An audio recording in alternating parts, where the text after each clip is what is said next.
जय जय राधे श्याम। कैसे हैं आप लोग? विश्वास से बहुत ही कुशल मंगल होंगे और उतने ही कुशल मंगल ढंग से आपका दिन भी चल रहा होगा। एक बड़ा ही गंभीर मुद्दा है मंच में बोलना, क्योंकि अगर ये हमें आ गया तो आधी कथा तो हम ऐसे ही मान लेते हैं कि सीख गया। अब मान लीजिए कोई ऐसे हैं कि उनको बढ़िया से कथा याद है, सब कुछ बढ़िया से याद है, लेकिन वो जैसे ही मंच में जाते हैं तो सब कुछ ब्लैंक हो जाता है, कुछ याद ही नहीं रहता कि बोलें क्या, बोलना कुछ और था और बोल कुछ और रहे हैं।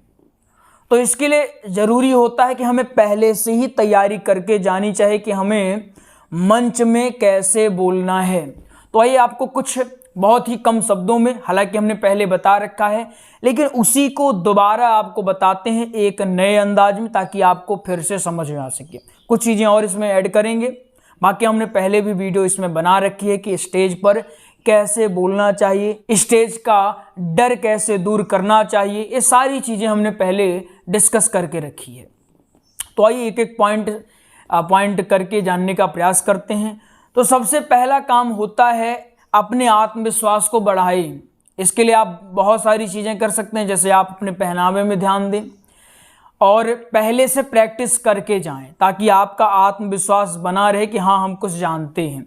जैसे परीक्षा होती है तो जो बच्चे पढ़े रहते हैं, अच्छे से उनको उत्तर आता है, उत्तर लेखन की कला में वो पारंगत हैं, तो वो इतना परेशान नहीं रहते हैं। लेकिन जो बच्चे पढ़ के नहीं जाते हैं तो क्या वो परीक्षा हॉल में जाकर परेशान होते हैं। ऐसी एक वक्ता के लिए होता है। अगर आप पहले से प्रिपरेशन करके नहीं जाएंगे तो फिर समस्या का सामना करना पड़ेगा। ठीक है ना? आ रही बात समझ में? दूसरा है, आपको जो भी बोलना है टॉपिक, उसको लिख करके जाएं। एक शॉर्ट नोट्स बना कर जाएं, ताकि कहीं भूलने लगे तो आपने तुरंत देखा, तुरंत उसको कर लिया कि हाँ हमको ये बोलना था, तुरंत उसको आपने प्रिपेयर कर लिया, उसको बोल दिया, वो भूलने नहीं पाएगा। नोट्स आजकल तो फ़ोन में है, फ़ोन में आप बना सकते हैं, कोई इशू नहीं है, सिंपल है आजकल। तीसरा है कि घर में आप अभ्यास करें। इसके लिए आप 2-3 चीज़ें कर सकते हैं। घर में अभ्यास कैसे कर सकते हैं? जैसे पहला है, आप आईने के सामने बोलने का अभ्यास करें। आईना तो होगा ही, नहीं होगा तो बड़ा वाला ले लीजिएगा और आईने के सामने बोलने का अभ्यास करिएगा। ये पहला काम है। दूसरा काम है, आपके पास मोबाइल फ़ोन होगा, उसका कैमरा ऑन कर लीजिए और उसमें बोलने का अभ्यास करिए। क्योंकि अगर कैमरे में बोलना आ गया तो मान लीजिए आप भीड़ में आसानी से बोल पाएंगे, कोई दिक्कत नहीं होगी। और तीसरा आप ये कर सकते हैं कि आपके आस पड़ोस में, घर में अगर कोई है, उनको बुलाइए, न्योता दीजिए कि महाराज हम कोई प्रसंग आपको सुनाना चाहते हैं, थोड़ा समय निकाल कर आप सुन लीजिए। आप बैठाइए, 2 लोग, 3 लोग, 1 लोग, जितने भी मिले, उनको बढ़िया विधिवत ढंग से, उनको सीरियसली लेना है। ये नहीं कि आप सोचें अरे तो घर के ही हैं, क्या इनको सुनाना। सीरियसली लें कि हाँ ये हमारे श्रोता ही हैं, श्रोता के जैसे ही इनको ट्रीट करें। और फिर आप बोलने का अभ्यास करें।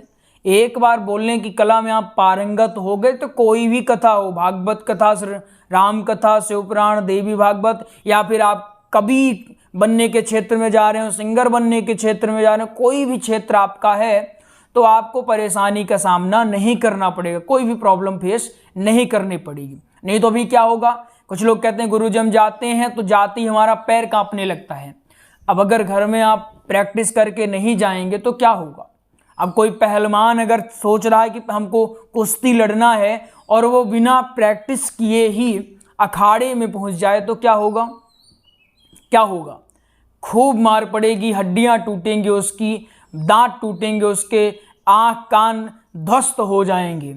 क्यों हो जाएंगे? क्योंकि उसने प्रैक्टिस नहीं की है। वैसे ही आप हैं, या जिनको मंच में बोलना है, अगर आप पहले से प्रैक्टिस करके नहीं, ये छोटी सी बात है, पहले से अगर प्रैक्टिस करके नहीं जाएंगे तो समस्या का सामना करना पड़ेगा। और अगर पहले से आपने प्रैक्टिस कर ली तो किसी प्रकार की समस्या का सामना नहीं करना पड़ेगा। विश्वास है आपको समझ में आ गया होगा। और अब से हम सोच रहे हैं कि आपको कथाओं के बारे में बताया जाए। लगभग हमने कथा आपको सिखा दी है, अब बोलना कैसे वो बताएंगे। कथा आपको हमने बोर्ड के माध्यम से बता दिया है, ये बोर्ड आपका लगा हुआ है, बोर्ड के माध्यम से हमने कथा बता दिया, सिखा दिया। जहां आवश्यक लगेगा तुरंत हम फिर से बोर्ड में बताने लगेंगे। लेकिन अब आपको बोलने का अभ्यास करना है। तो बोलने का अभ्यास क्योंकि आसन में बैठकर ही करवाएंगे तो ही लगेगा आपको कि हाँ नहीं गुरुजी हमको समझ में आ रहा है। तो जैसा हमें लगेगा कि जिस तरह से करना है उस तरह से हम कराएंगे, आपको टेंशन नहीं लेना है, आपको बस मुस्कुराते रहना है। तो आइए मिलते हैं अगले प्रसंग में। अगर आपने नोट्स नहीं लिया है तो हमने भागवत जी का, श्री राम कथा का, सत्संग का प्रॉपर नोट्स तैयार करवा दिया है, आप नोट्स ले सकते हैं। तो अब हफ्ते में 1-2 वीडियो ऐसी आएंगी जिसके माध्यम से आप ये सीखेंगे कि कथा बोलना कैसे है। 5 मिनट, 10 मिनट, 2 मिनट, 3 मिनट, जैसा भी समय लगेगा आपको बताएंगे। जय जय श्री राधे श्याम।